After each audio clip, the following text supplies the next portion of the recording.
Okay, it's going to be an ROH Classic review of the final Showdown. Great show. I think this is one of the best Ring of Honor shows that hasn't gotten a classic review yet. This stretch of shows in May of 2005 was, really good. I think it's definitely up there with, their best three consecutive shows ever. I think Final Showdown doesn't get as much love as Mayhem and Nowhere to Run. Is kind of like the monkey in the middle.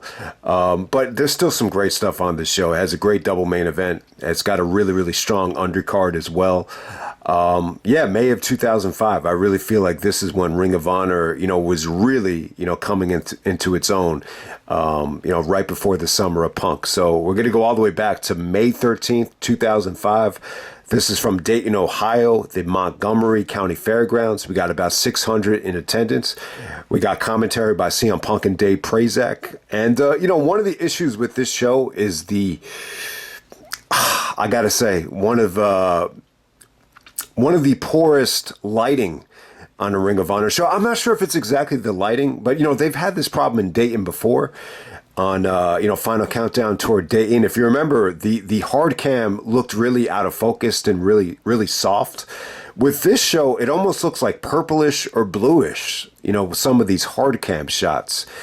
That could be, as simple as just fixing maybe the white balance or the iris. There are times where if you're dealing with like an older camera, you might have to change the filter. Some of those older cameras have like 4 different filters, so that could be the issue as well. But hey, man, it's kind of a technical error, and I've always seen people bitch about this show on the ROH message boards because of that. But if you can, forgive them for that, it's a pretty damn good show. I mean, the whole card is pretty damn good. There's only like one bad match on here. But let's get right down to it. We have Austin Aries coming out with Generation Next. Aries is talking trash. This girl starts annoying him, and he basically tells her to shut up. He's like, if I want you to open your mouth, I'll drop my pants. So classic line from Austin Aries. You can see a little bit of the confidence and the A-double character kind of coming out there. And then Shelley comes out. He's looking for his revenge. He's coming off of the loss at Mayhem. And, Generation Next retreats out of the ring, and he basically challenges Roderick Strong to an impromptu match. And here we go. We got Shelley versus Strong. And this is one of the matches where I think Roderick, earned, MVP consideration, having like a match like this with Shelley, which, the expectations were kind of low. At this particular time, I don't think anyone expected a lot, out of the ROH undercards, but it was a really, really good match. Strong and Shelley had some really good matches, to open up some of these shows. I think they had a match on New Frontiers that might actually be available on YouTube, but this was pretty damn good. And this is just, you could just see the positive side effects of, being friends and really knowing somebody within the business. The communication was just great. The counters were just really well executed, whether it's, Shelley countering the backbreaker or, Roderick countering the shell shock into a cartwheel. I mean, that was some beautiful stuff. And Punk was on commentary here, and he was just really, impressed with Roderick Strong, not just with his wrestling, but just with his demeanor, with his cockiness. You could just see some of the arrogance, starting to come out here. So this is just classic, Roderick being a heel. It was pretty engaging stuff. Shelley gets the victory, but during the match, Punk actually stated, man, I got to get into the ring with Roderick Strong, and the rest is history. I think they had 2 matches. They even wrestled in the Summer of Punk at Escape from New York in the main event. So kind of set the stage for that. Shelley does go over, though. At this time, Shelley was he was in a weird spot right here because, he already came up short. He's kind of, taking jabs at Samoa Joe. So he's getting these like nice little victories to kind of make up for the loss. But at the same time, I think they're still planting the seeds, for Shelley to join the embassy and turn heel, which we would see later on that summer. All right, next up we got Matt Stryker actually taking on the masked Chicago superstar. This is definitely the worst thing on the show. At the time, I think they kind of gave up on, bringing in Matt Stryker. So they would just bring him in if it was cheap, in terms of the traveling expenses. The masked Chicago superstar didn't look like a superstar at all. He was wearing a mask. He looked kind of out of shape. He was wearing like camouflage ring attire, and they were chanting "Let's go, Jobber." And then after the match was over, obviously Punk had to take a shot at him. He said that guy is definitely not from Chicago. So next we have Jack Evans taking on Delirious, Ebetaro, and Samoa Joe. I think Joe stated, so Joe is the pure champion here. I think he stated that he would actually, give the winner of the match a pure title shot. Was that no, that never happened though, because Jack Evans ended up winning. I do not think, Jack Evans got a pure title shot ever.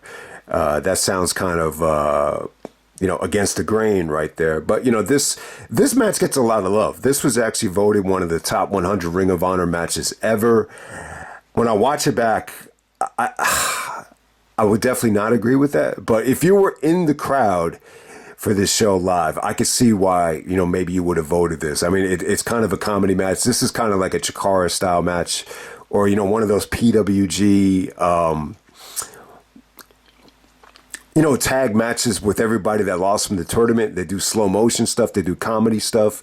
And it was pretty good. It's almost like, I think Joe was actually hurt here. It looked like he had a bad elbow. And yeah, he didn't wrestle at Nowhere to Run. So he was probably hurt here. So they just kind of stuck him in this match with a whole bunch of like comedy guys.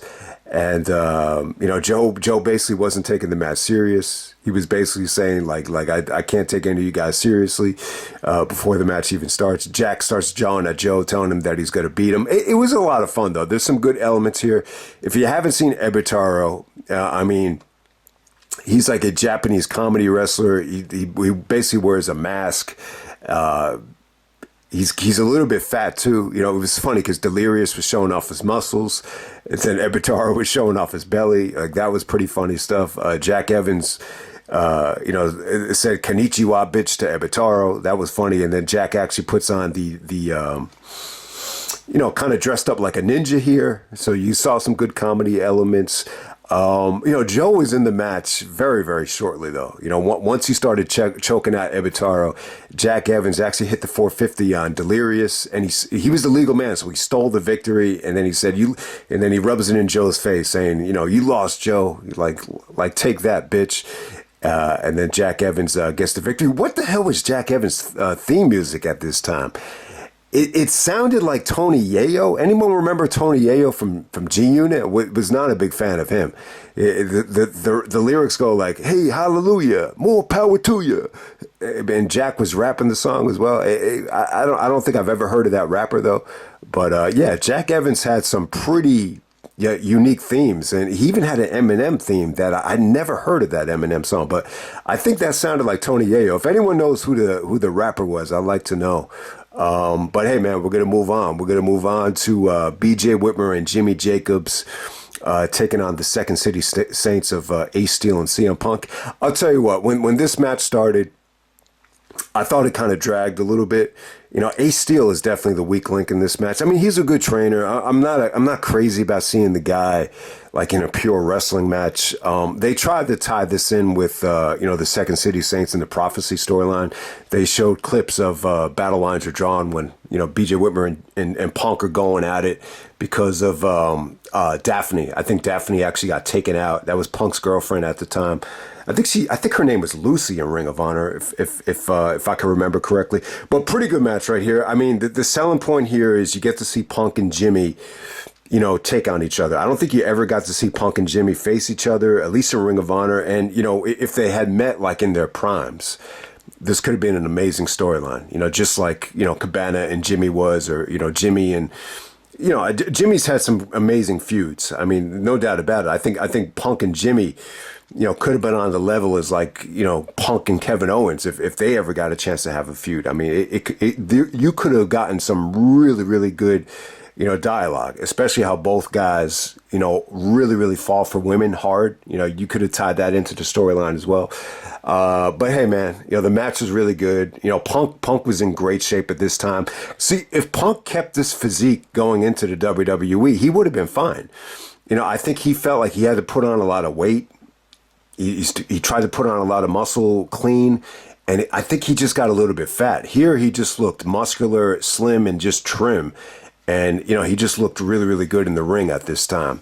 But hey, man, once this match progressed, I thought you had some really good double team moves between Whitmer and Jacobs. You almost forget how good, Whitmer and Jacobs were, like at just doing double team moves. They were power bomb guys on top of each other. They had the Doomsday, Hurricane Rana, which was a pretty nasty finish right there. So they really, had some, creative ideas, as a tag team. I know it doesn't sound like the sexiest pairing in the world, but it definitely worked, for whatever the reason. Like I said, man, I think Punk really did a good job. And you got to give Punk credit. Like, he's going into, like, a big match against Jimmy Rave the very next night at Nowhere to Run. And he's putting over Jimmy Jacobs clean. So I'll give him a lot of credit. And there was a sequence in this match where I thought Whitmer was going to beat Punk clean with the Exploder. And I was going to be like, man, this has got to be one of the biggest victories BJ Whitmer's ever gotten. A clean victory over CM Punk before the Summer of Punk. But, ultimately, I think it was Jimmy. They did that Doomsday Rana, which looked awesome. So that was the actual finish there. But, yeah, I think the match was really, really good. I wouldn't say it was great. At the beginning of it, it just felt like it was going to bring the show down. But ultimately, I thought it was pretty dope. All right, next up, you get Jimmy Rave, Prince Nana actually comes out. Nana comes out, and he's basically responding to people actually calling CM Punk the Triple H of Ring of Honor. And Punk looks a little bit disgusted at the time. So, yeah, it was pretty funny. At the time, Triple H was like the talk of the wrestling industry because of how, how much he dominated, television at the time. So Prince Nana's cutting a really, really good promo on Punk. And, yeah, I mean, it was really, really good. And then Jimmy Rave actually comes out of nowhere, starts beating up on Punk. Then you just have, both factions going at it.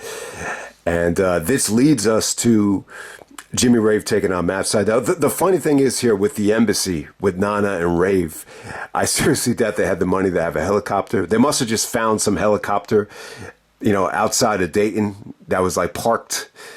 And I think it was still running at the time. I don't know how they pulled this off, but they made it look like they had just gotten off the helicopter. So, because, Prince Nana has supposed to have a lot of money because he's from,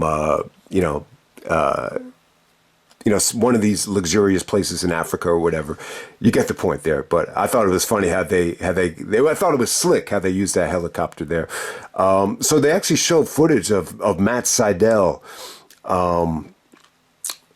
being taken out by Jimmy Rave. I can't remember exactly why, but I guess, Rave had actually used the Rave clash against Matt Sydal just to kind of, beat up on him like he was a bully.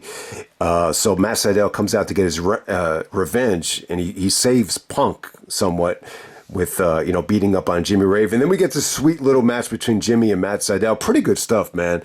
I like Jimmy Rave. If you give Rave, someone that can move and someone that could bump like a Matt Sydal, it was a pretty good match, man.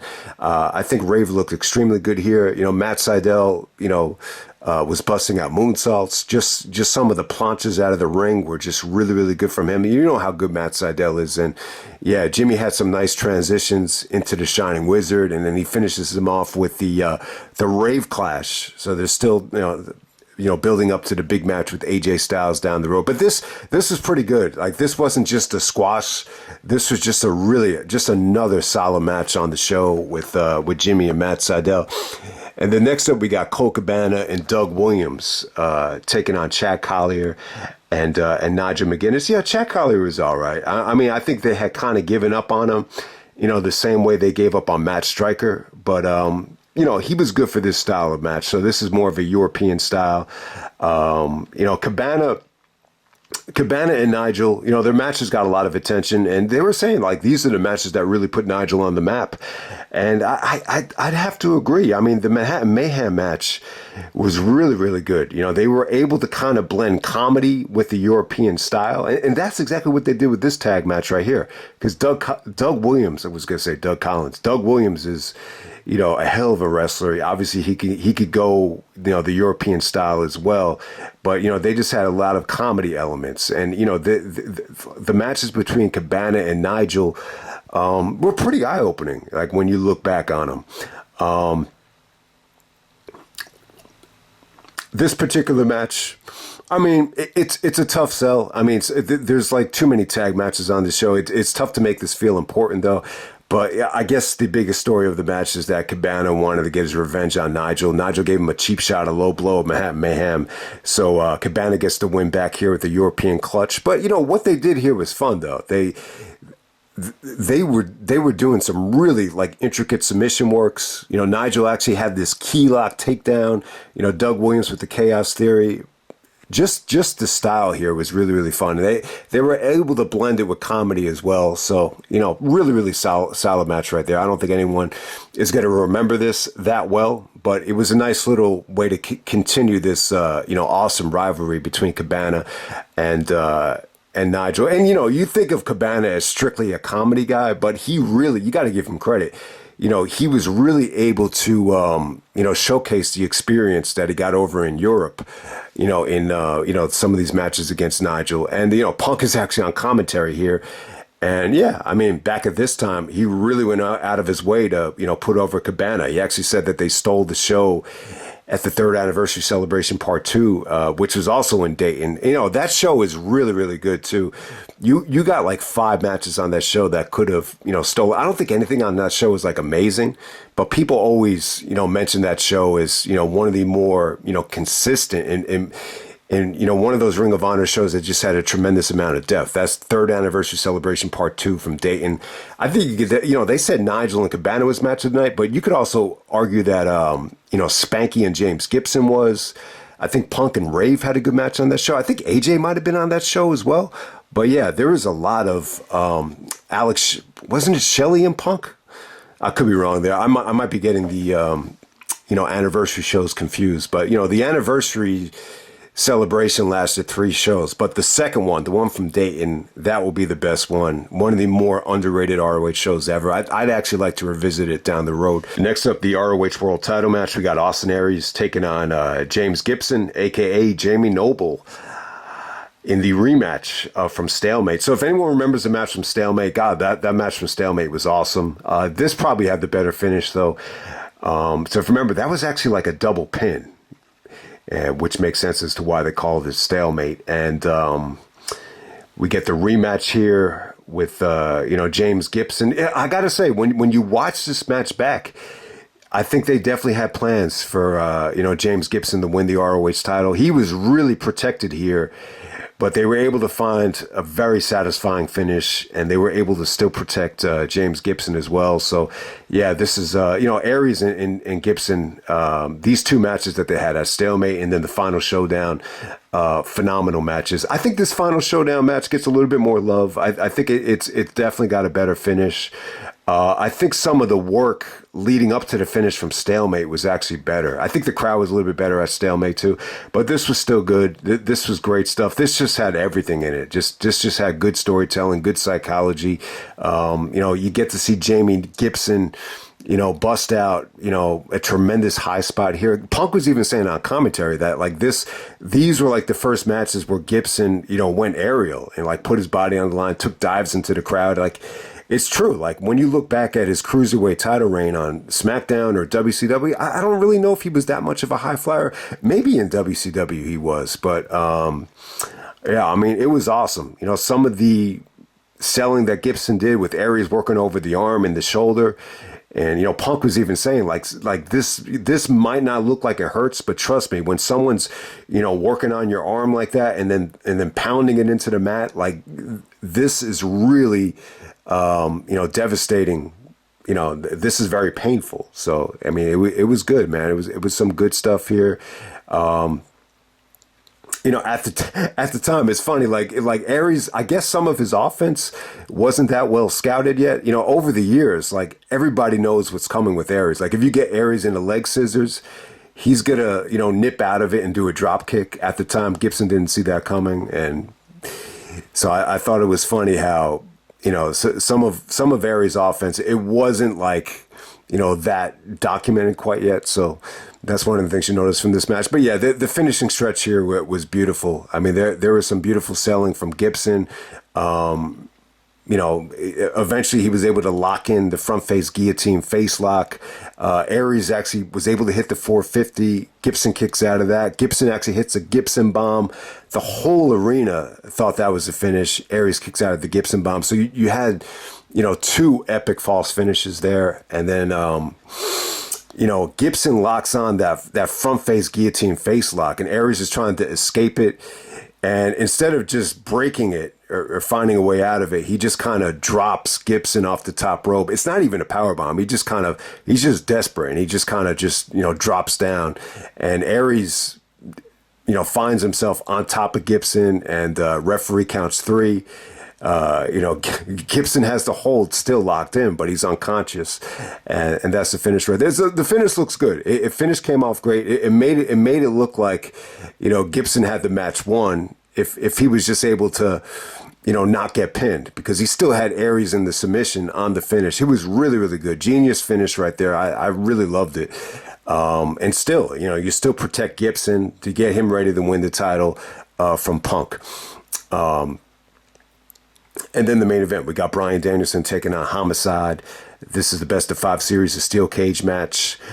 Yeah, man, great stuff. This actually got a video package here. This feud started, I think, at Reborn Stage 2 when Homicide, low blow Bryan Danielson. And, Homicide started acting like an asshole at that point. He started throwing fireballs at Joe and, going against the Code of Honor. And eventually it led to this best of 5 series. And this is the blow-off match. They get the main event. And it's kind of funny. Before we get to the main event, though, it's funny, like Aries didn't really main event a lot as champion when you think about it.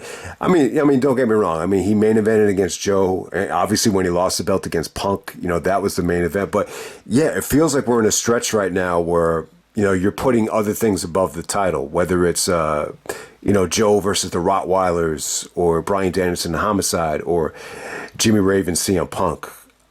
So yeah, like for this whole triple shot, Aries title matches were not the main event. But in this situation, I definitely understand it. Like, you need an intermission to set the cage up. You don't want to put the cage up and then have the ROH title match. So it definitely made sense.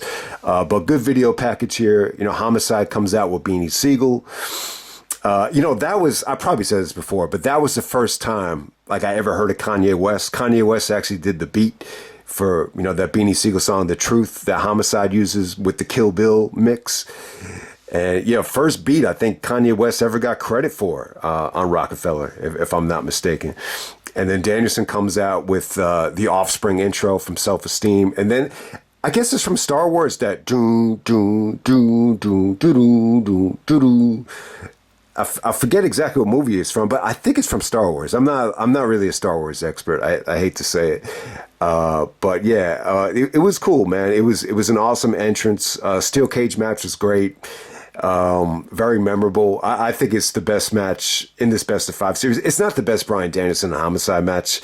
I will put the Reborn Stage 2 match above this. I will put the Final Battle 2006 match definitely over this. That just felt so special and so important when Homicide won the belt.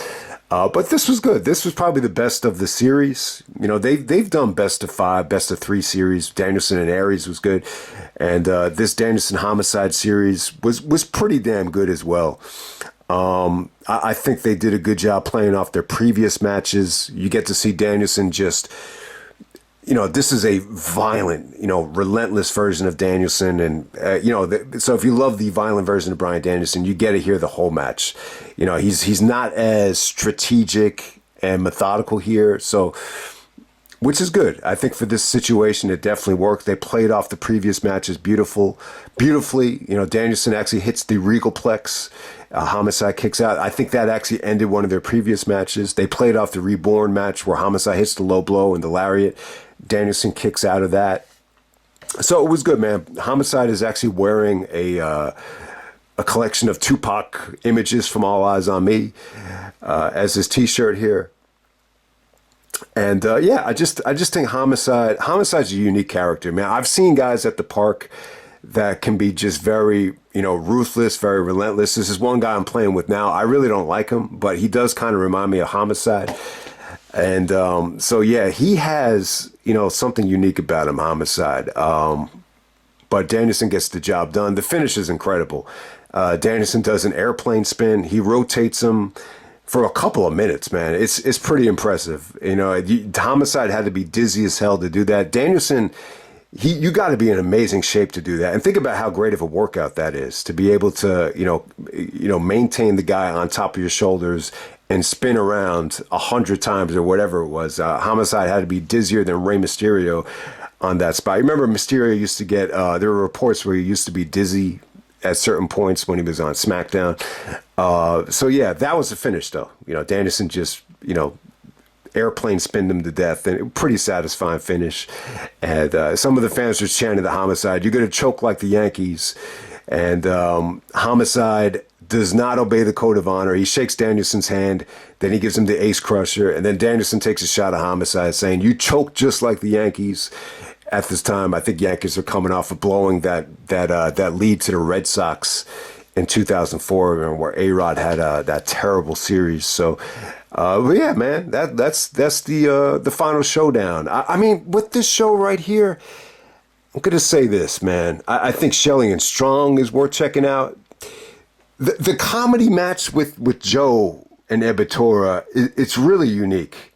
I mean, obviously, there's a lot of people that love that match if it was voted one of the top 100 matches. But to me, like, that's a mood match. Like, if you had just gotten, like, money stolen out of your account, or if you have a stomach ache or a headache, I would not give a fuck about watching that match. The match wouldn't move me at all. But if I was in, like, a really, really good mood, like kind of like one of those moods where I was in the mood to fool around, then you would love a match like that. I think Jack Evans was funny as hell, especially that Konnichiwa line to Ebetaro. I thought that was fun. You know, the Whitmer and Jacobs match against Punk was actually better than expected. Jimmy Rave and Matt Sydal was, better than, I think most people were going to give it credit for. The Cabana Nigel stuff, was pretty good storytelling. And, Aries and Gibson, I think their matches are classics. These are some of the best matches I think Jamie Noble's ever had. And then you get the blow off to Bryan Danielson and Homicide, which is, definitely one of the best feuds in Ring of Honor history. One of the more underrated feuds I think Ring of Honor's ever had. So there you go with that. That's the final showdown. Hope you guys enjoyed the review, and I'm out.